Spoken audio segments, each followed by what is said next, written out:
Vamos retomar então.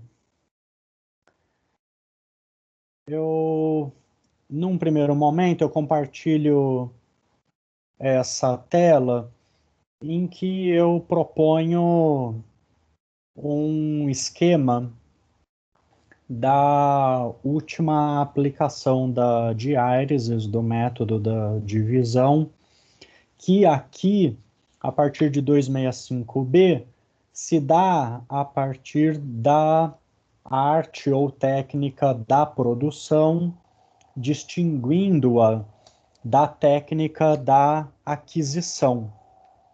Vocês devem se recordar que a partir das primeiras divisões, os dois grandes gêneros da tecne eram a técnica da aquisição e a técnica da produção. Nesse momento final, o sofista será inserido no interior da técnica da produção, porque, afinal de contas, a produção de imagens e, no interior da produção de imagens, a produção de cópias e de simulacros são todas espécies desse gênero da eudolugques, essa arte da produção de imagens. Eu não vou, em função do tempo, analisar etapa por etapa aqui desta divisão. Eu vou dizer algumas palavras a essa primeira grande divisão entre uma arte da produção divina e uma arte da produção humana, porque essa menção a um demiurgo, essa menção que permitiria, de nossa parte, se tivéssemos tempo, iluminar bastante essa argumentação a partir do diálogo Timeu, resgata mais uma vez a metáfora do Deus e da divindade com que o diálogo sofista teve início. E isso precisa ser analisado de nossa parte a partir da crítica filosófica à pretensão sofística por uma onipotência, a uma pretensão por parte do sofista de ultrapassar os limites humanos e tornando-se um Deus, a pretensão sofística de produzir tudo, de supostamente ser capaz de produzir com o discurso toda e qualquer coisa, todo e qualquer ser. Essa reflexão, inevitavelmente assim, ela é a respeito da poiesis. A poiesis, que se traduz em geral por produção, por fabricação, é uma modalidade de atividade, não será a única, como veremos, mas inicialmente é a modalidade de atividade produtiva divina e humana que precisa ser estabelecida para que o ser humano não tenha uma pretensão de se colocar no lugar de Deus. É uma rápida reflexão cosmológica que ocorre aqui entre 266B e C. Não deixem de conferir, que então, para dizer em outras palavras, tem o propósito de refutar a pretensão sofística protagórica de tudo produzir, e com isso, ao distinguir em duas artes, a divina e a humana, de produção, o diálogo procura apresentar as condições, que são condições consideravelmente limitadas, as condições humanas de produção dos seres e dos não seres, em distância, ainda que com alguma semelhança, mas notavelmente com muito mais dessemelhança, em relação ao poder produtivo do demiurgo divino. Com isso, o diálogo também estabelece, claro, uma fronteira clara entre a inteligência e a ciência divinas e a inteligência e a ciência humanas. Teria muito que desdobrarmos de consequência, como vocês podem perceber, a partir dessa distinção entre a produção divina e a humana, para deixar clara que a produção humana não pode guardar uma pretensão onipotente de tudo produzir. E, além disso, essa passagem também nos diz com todas as letras que tudo que é criado no cosmos, que tudo que é produzido, que tudo que nasce e morre, foi produzido segundo uma inteligência cósmica, um logos cósmico, poderíamos dizer também, que opera produtivamente na constituição do cosmos. Isso nos dá também notícias de que a concepção de uma divindade como um artesão, como um demiurgo, nos explicita que a produção humana também precisa se dar segundo uma inteligibilidade que é constitutiva de todo o cosmos.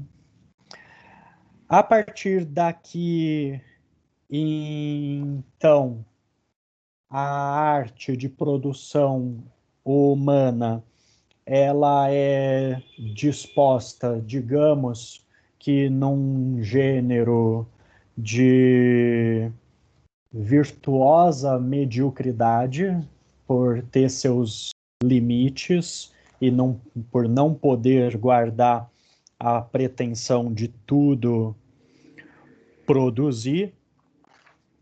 E então a divisão segue a partir da arte humana de produzir imagens.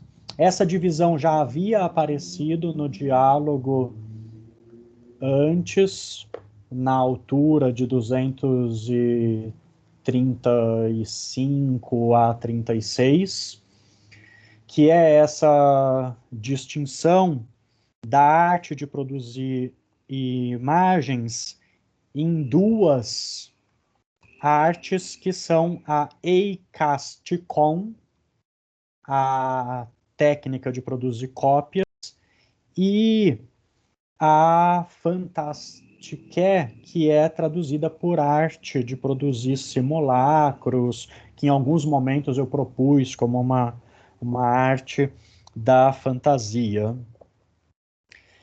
Será, claro, a partir da arte de produção de simulacros, que o sofista será aprisionado, porque o simulacro, diferente do eikon, da cópia, ele pretende se apresentar como não sendo o que é.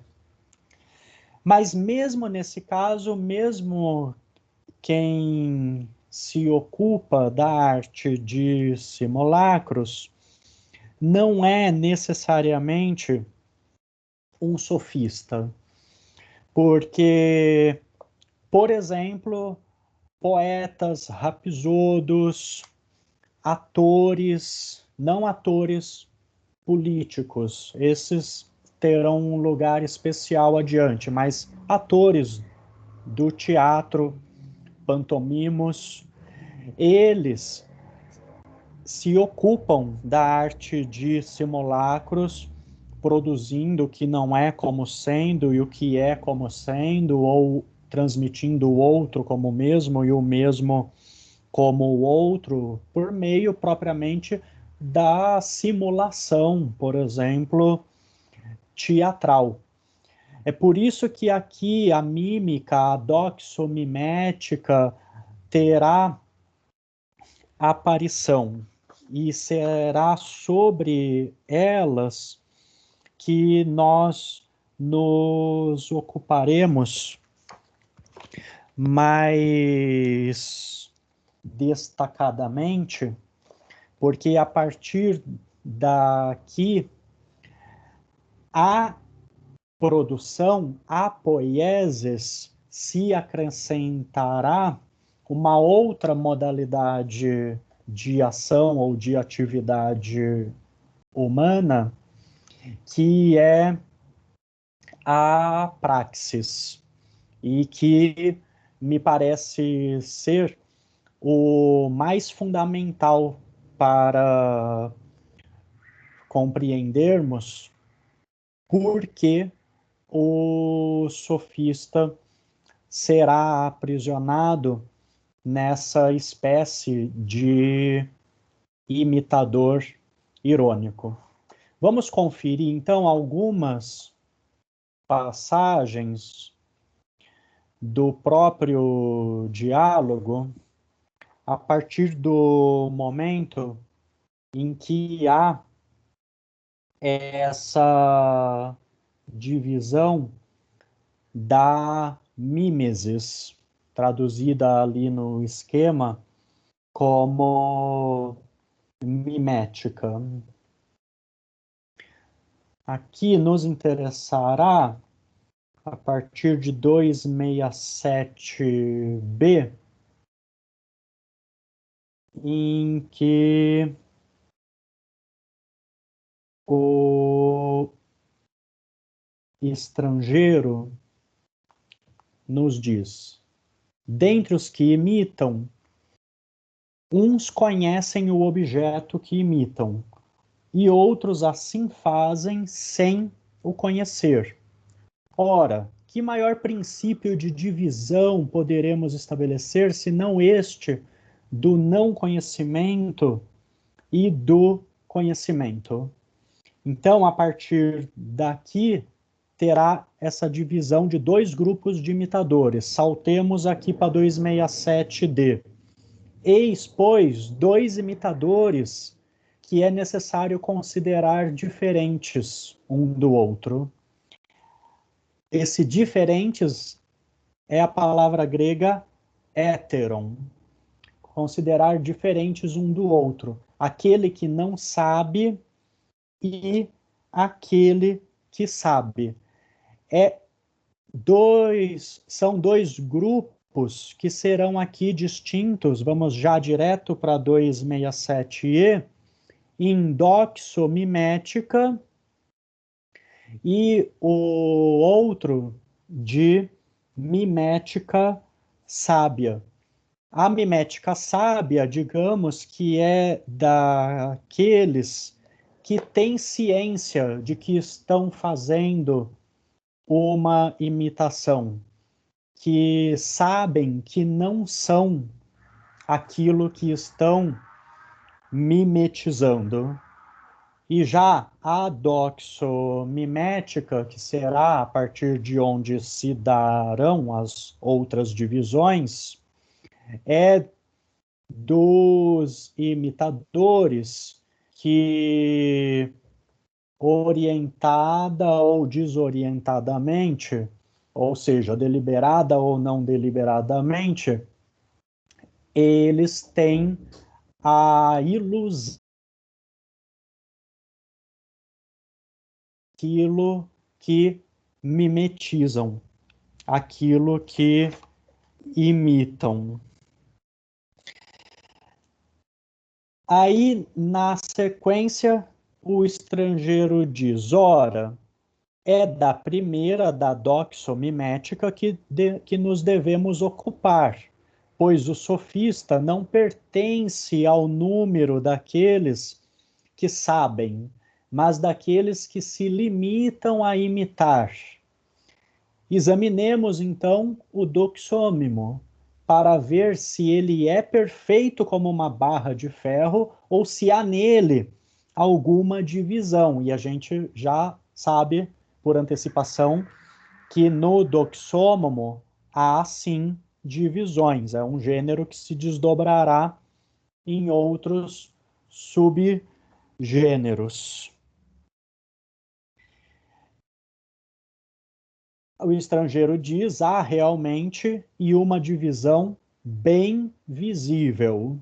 Dentre estes imitadores, há o ingênuo, que crer ter ciência do que apenas tem opinião, e além dele, outro que, de tanto haver revolvido os argumentos em si mesmo, desperta uma forte desconfiança, uma viva apreensão de ignorância pessoal, mesmo em relação a assuntos sobre os quais, diante dos outros, ele se dá ares de sábio, aquele que pretende ser aquilo que não é. É o que o Sócrates flagrava em todos os seus interlocutores, como ele manifesta ao longo da apologia.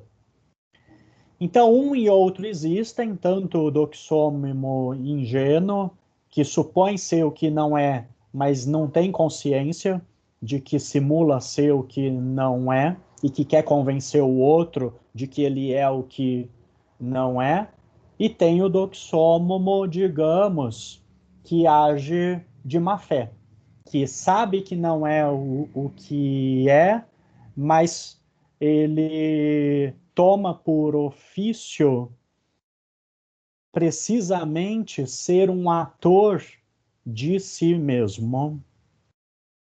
Então, assim, a um consideraremos simples imitador e a outro como imitador irônico.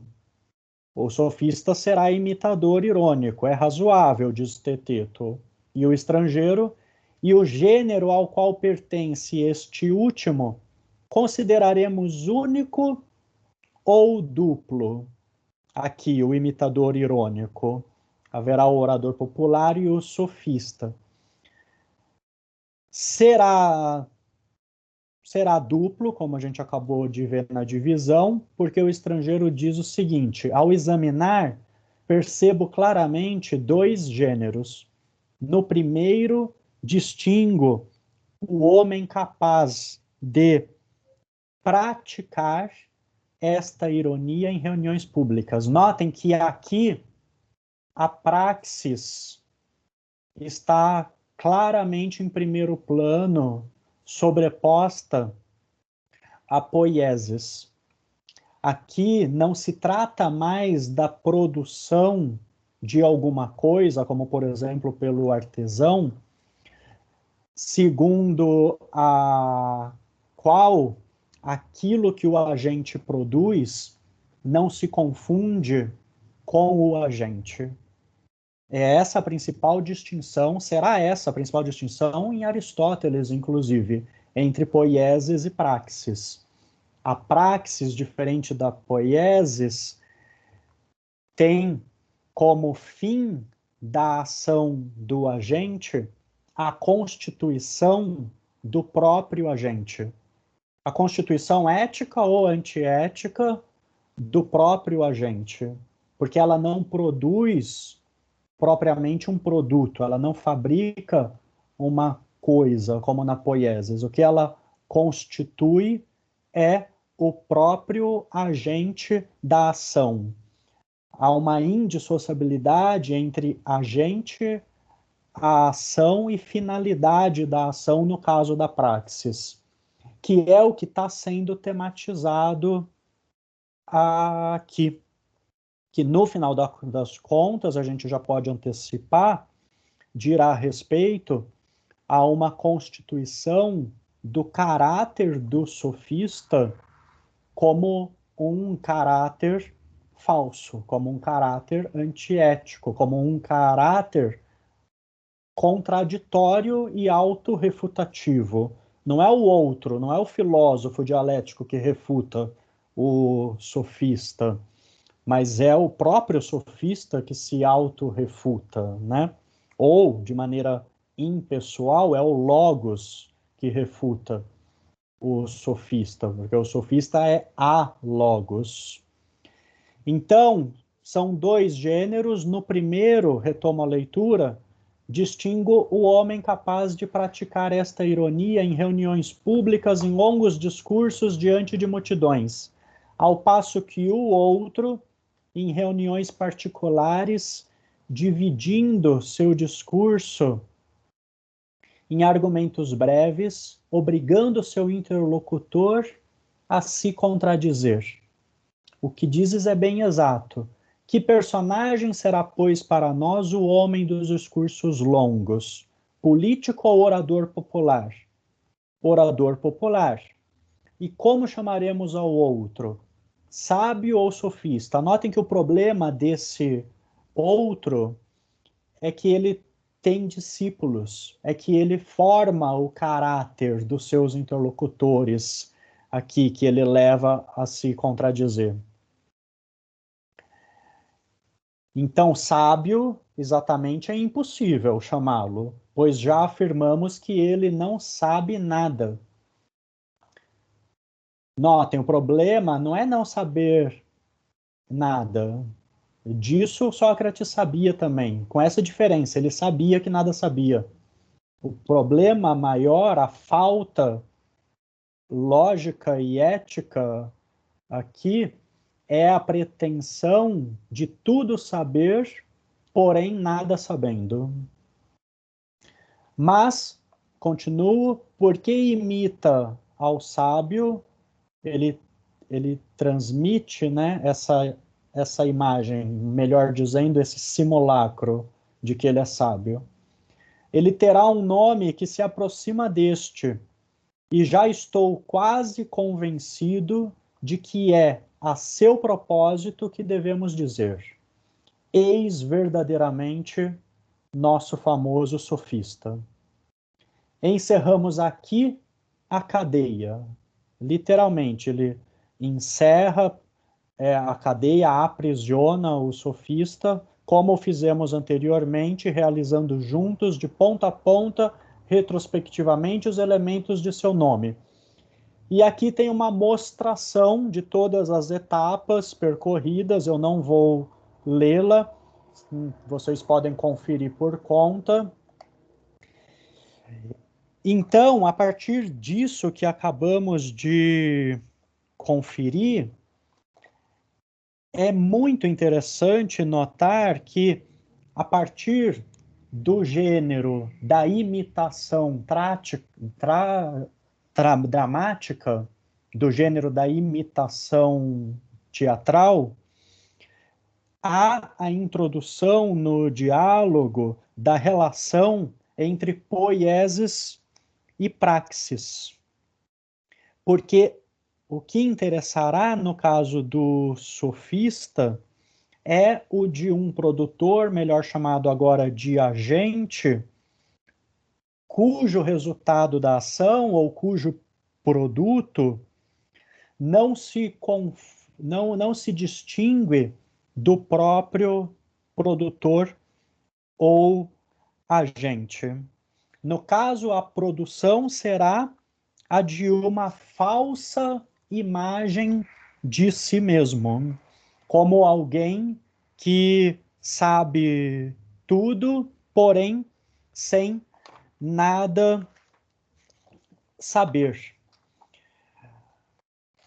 O que é notável, assim, com essa referência ao campo da ação, é que, ao fim e ao cabo, a grande falta do sofista é sua incapacidade de autoconstituição do seu próprio caráter, que não é um tema só da ética, é um tema também epistêmico em função de a constituição do caráter se dá pela constituição de suas opiniões, de seus discursos, de suas condutas, claro,